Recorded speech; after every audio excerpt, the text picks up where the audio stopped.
3 नंबरला आम आदमी पार्टी आहे, 4 नंबरला आपल्या समाजवादी पार्टी आहे. बहुजन समाज पार्टीचं राष्ट्रीय मान्यता मला वाटतं सध्या त्यांच्याकडे नाही आहे. त्यामुळं आपला पक्ष छोटा असला तरी आपला पक्ष देशामध्ये रेकग्नाइज होऊ शकतो आणि आपल्या पक्षाला गन्ना किसान सिंबॉल मिळालेला आहे आणि गन्ना किसान हे शेतकऱ्यांना आवडणारा अशा पद्धतीचे सिंबॉल आहे. त्यामुळं आणि या 5 राज्यामध्ये सुद्धा त्याच्या निवडणुका 3 राज्याच्या झाल्या, तर 2 राज्याच्या निवडणुका आहेत. त्या ठिकाणी सुद्धा इलेक्शन कमिशनने आपल्याला अधिकृत पत्र दिलेलं आहे की आपल्याला निवडणूक लढायची असेल तर 5 राज्यामध्ये गन्ना किसान हे सिंबॉल आपण घेऊ शकता. त्याप्रमाणे आता माझा पक्ष हा तामिळनाडूमध्ये 18 जागा लढतो आहे, आसाममध्ये 4 जागा आणि केरळमध्ये आम्ही 1 जागा लढलेलो आहोत आणि वेस्ट बेंगॉलमध्ये BJPला आमचा सगळ्या जागांवर पाठिंबा आहे. तिथं 294 जागा आहेत आणि म्हणजे अशा पद्धतीनं. आणि हे बिल हे अपोजिशननी हे त्यांनी विरोध केल्यामुळं महिला सगळ्या त्यांच्या विरोधामध्ये मतदान करतील अशी आम्हाला अपेक्षा आहे. आणि वेस्ट बेंगॉलमध्ये ममता दिदींची सुट्टी होणार अशा पद्धतीची परिस्थिती आहे. मागच्या वेळेला ममता बॅनर्जी यांना मोठी सिंपॅथी मिळाली होती. त्याचं कारण असं होतं की तिथं प्रचार करण्यात आला होता की मोदी शहा हे बाहेरचे लोक आहे आणि आमच्या दिदींना हरवण्यासाठी इथं आलेले आहे, असा एक इमोशनल प्रचार त्यावेळेला होता.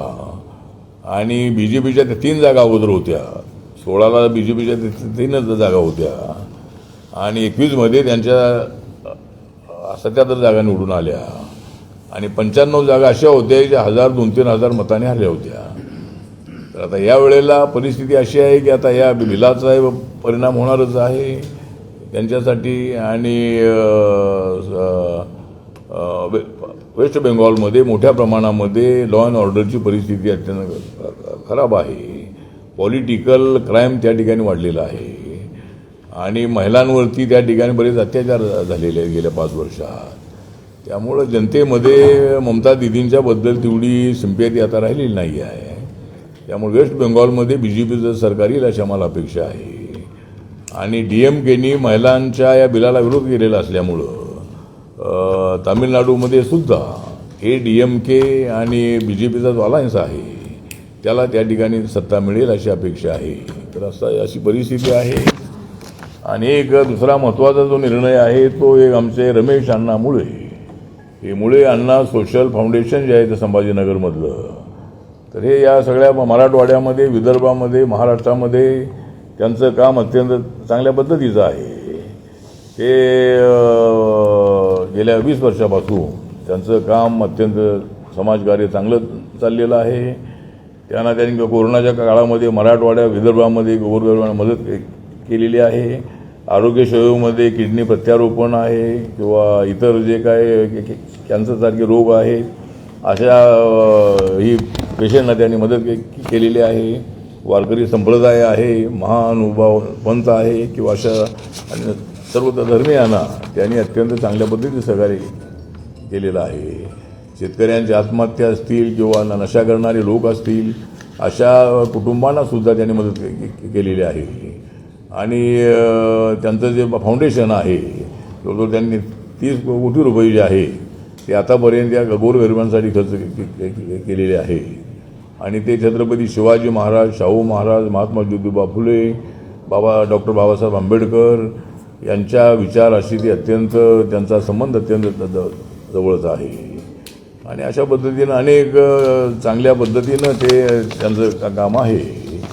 त्यामुळं ते मला त्यांचा संपर्क माझा गेल्या 2-3 वर्षापासून आहे आणि ते मला दिल्लीमध्ये आणि अनेक वेळेला भेटलेले आहे आणि त्यांना पद्मश्री मिळावा ही त्यांची मागणी आहे. त्यासाठी आमचा प्रयत्न सुरू आहे.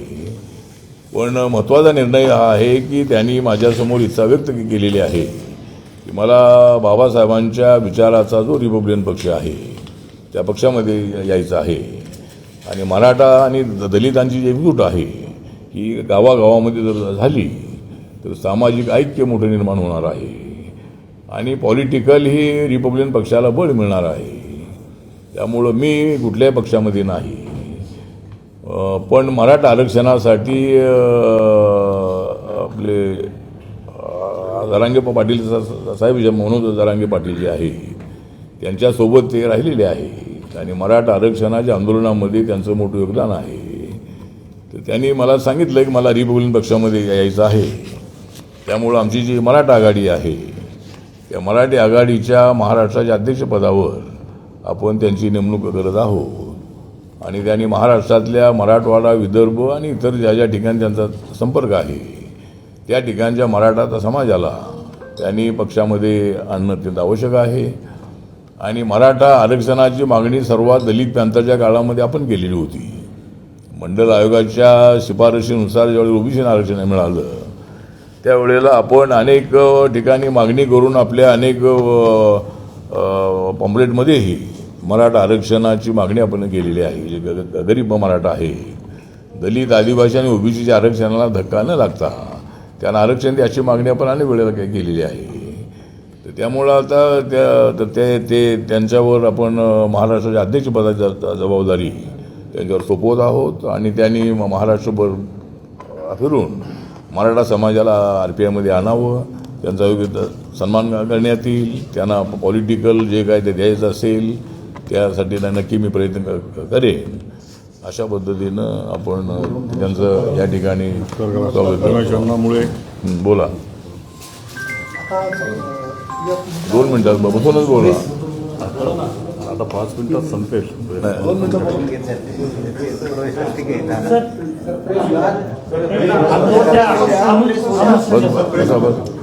अनुसूचित जातीच्या संदर्भामध्ये सध्या जो वाद चालू आहे, अनुसूचित जातीमध्ये उपवर्गीकरणामुळे जो सध्या वाद सुरू आहे राज्यावरती, वाद सुरू आहे. एक तर त्यामध्ये आता असं आहे की पूर्वी कोर्टाने सांगितलं, पूर्वी आंध्रामध्ये माला मादिगा या 2 कम्युनिटी आहे.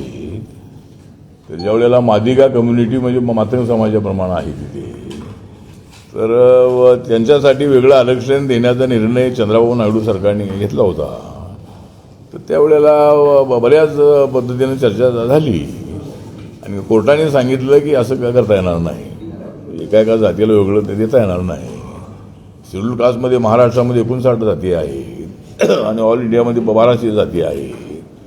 तेव्हा त्या प्रत्येक जातीला आरक्षण वेगळं द्यायचं म्हटलं तर ते कोणाला किती द्यायची ती अडचण होईल, म्हणून कोर्टाने त्याला विरोध केलेला होता. पण अलीकडे सुप्रीम कोर्टाने सांगितलेलं आहे की ज्या राज्याला हे करायचं असेल, काय आपलं काय म्हणतात उपवर्गीकरण कॅटेगरायझेशन जे आहे ते करायचं असेल तर त्यांनी करावं, अशा पद्धतीचा सुप्रीम कोर्टाचं जजमेंट आहे. त्याप्रमाणे महाराष्ट्र सरकारने कमिटी नेमलेली आहे. आता त्या कमिटीचा रिपोर्ट काय होतो बघूया. पण RPIची भूमिका अशी आहे की इतर जातींवरती अन्याय होऊ नये. पण ते करत असताना जो बौद्ध समाज आहे, ज्या समाजामध्ये शिक्षणाचं प्रमाण मोठं आहे आणि बाकीच्या जातींमध्ये जर समजा एखादी जागा समजा शेड्यूल कास्टला मिळाली आणि त्यामध्ये मातंग चर्मकार समाजाचा उमेदवार मिळाला नाही तर तिथं बौद्ध समाजाचं असेल तर त्याला तुम्ही जागा मिळाली पाहिजे. ती जागा जनरलला जाऊ नये. पण आता रिपोर्ट काय तो बघूया. आमचा पक्ष हा सगळ्या इतर जातीवर अन्याय होऊ नये अशी आमची भूमिका आहे. पण बौद्ध समाजाचंही म्हणणं असं आहे की त्या सगळ्या बाबीचा कमिटी विचार करेल आणि त्यांचा रिपोर्ट काय येतो तो बघूया आपण. म्हणजे कशा पद्धतीनं ती कमिटी सांगणार आहे. 59 जातींना कसं आरक्षण द्यायचं, तर हे सगळं आता हे आहे. तर त्यामुळे बघूया काय होतं. नाही, जेव्हा एखादी रिक्रुटमेंट असते एखाद्या पदासाठी, तर तिथं मेरिट वाईज घेतात का जाती वाईज घेतात? वर घेतात. पण आता समजा शेड्यूल कास्ट जर आरक्षण आहे तर ते शेड्यूल कास्टलाच मिळालं पाहिजे, ते जनरलला जाता काय कामा नाही. नाही, शेड्यूल SC मध्ये मेरिटचा असेल जो उमेदवार, SC कॅटेगरीमध्ये मेरिटचा उमेदवार असला त्यालाच घेतील ना 59 जातीपैकी. नाही घेतील ना. मग आता तर त्याप्रमाणे घेतातच ना. मग जे आता जे उपवर्गीकरण आहे तर त्या संदर्भात काय मत आहे? मत म्हणजे आता ते काय रिपोर्ट येतो बघूया त्याचा काय रिपोर्ट आल्यावर म्हणजे रिपोर्ट त्यांचा काय येतो रिपोर्ट न येता लोकांच्या सूचना मागवल्या हरकती मागवल्या. हा, ठीक आहे ना, म्हणजे सरकार हे उलट चालतंय काय? नाही, म्हणजे याच्यामध्ये- पुण्यात घोडे कार्यक्रम सुरू आहे सरकारचा. नाही, आणि नाही. आपण त्या सरकारची पाठिंबा देतात आपण त्या. हा? सरकारमध्येच आहेत आपण आणि त्या सरकारचा आपण पाठिंबा देतात, त्या सरकारच्या भूमिकांना पाठिंबा देतात. म्हणजे नाही, त्यांचं असं म्हणणं आहे की सार्वजनिक रिपोर्ट केलेला नाही. रिपोर्ट सार्वजनिक सार्वजनिक केलेला कशाच्या नाही. मागवायच्या? नाही, रिपोर्ट सार्वजनिक केला म्हणजे रिपोर्ट आल्यानंतर तो होईल ना नंतर. नाही, रिपोर्ट सबमिट हरकती केला मागवल्यात ना आधीच. गव्हर्नमेंटकडे रिपोर्ट त्यांनी दिला. नाही, त्याचा रिपोर्ट सार्वजनिक न करता लोकांना काहीच त्याच्यात माहित नाही रिपोर्ट आहे काय कशाचा, तरी सूचना मागवल्या. कशावर सूचना द्यायच्या?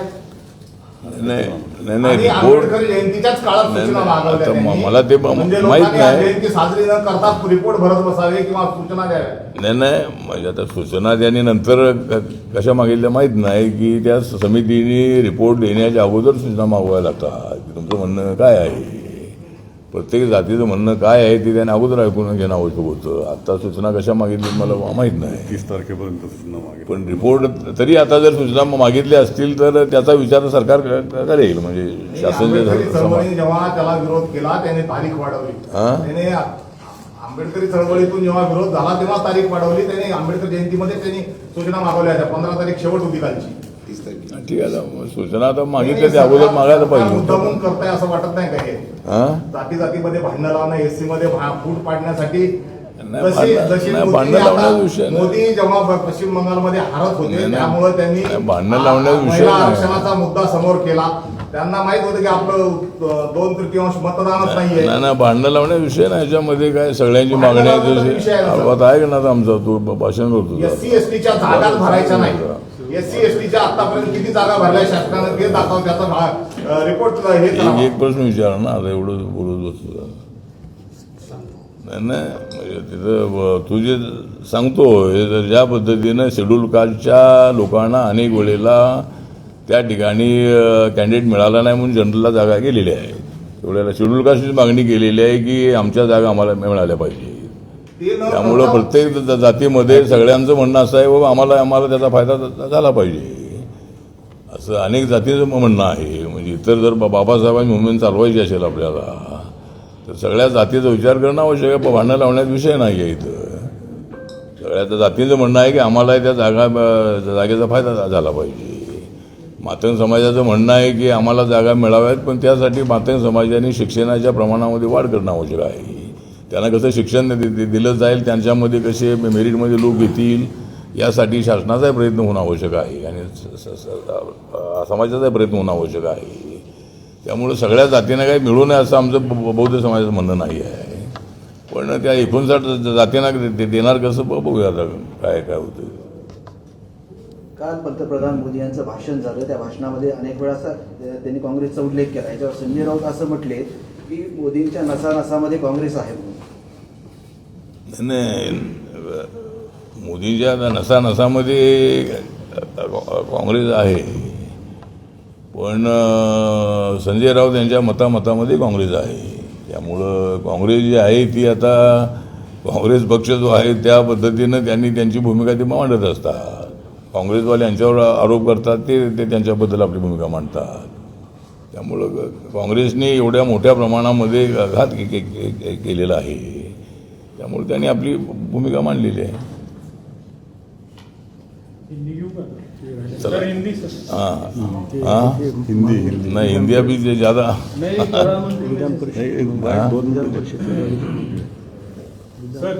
हां तो दुसरा जो विषय आहे तो मागच्या वेळेला देवेंद्र फडणवीस साहेबांशी आपली चर्चा झालेली आहे आणि रिपब्लिकन पक्षाला एक MLC त्यानंतर 1 किंवा 2 महामंडळाची अध्यक्षपदं त्यानंतर काय अनेक जिल्ह्याला 1 किंवा 2 महामंडळ मिळतील मेंबर अशा पद्धतीनं आपण देऊ असं ते त्यांनी सांगितलेलं आहे आणि इलेक्शन नंतर आपण हे सगळं करू असं ते म्हणालेले आहे.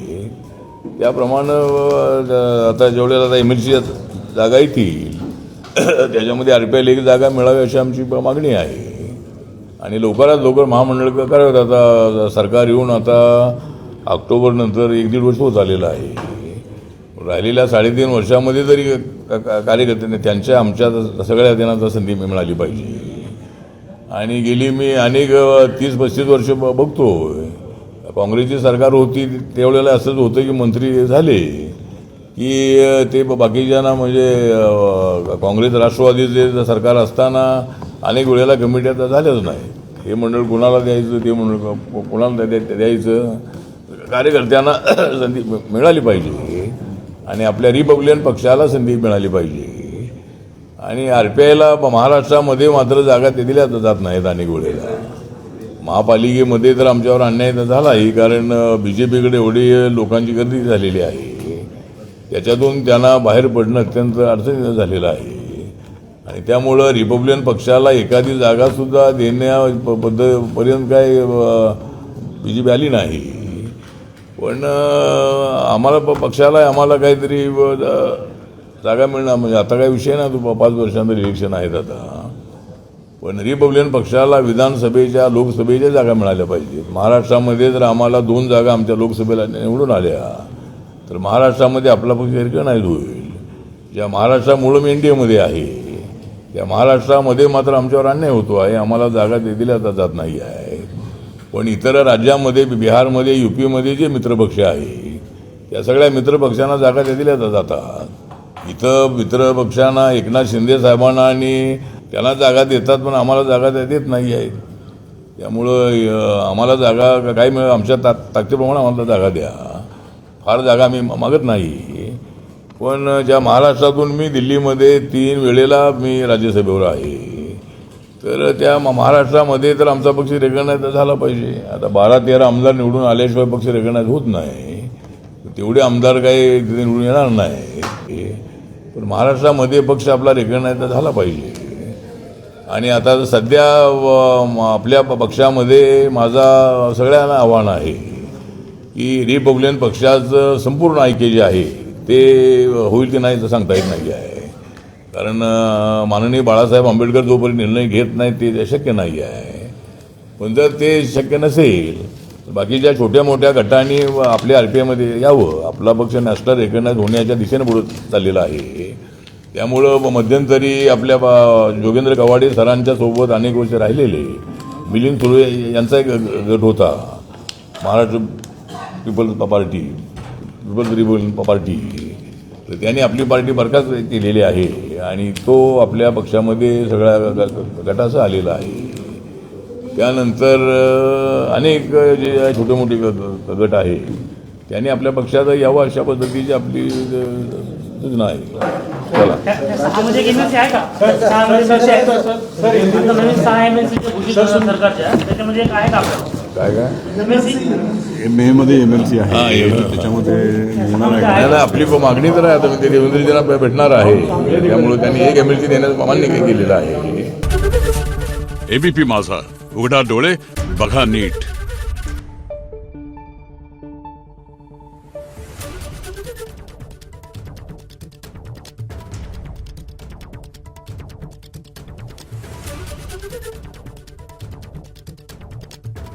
Thank you.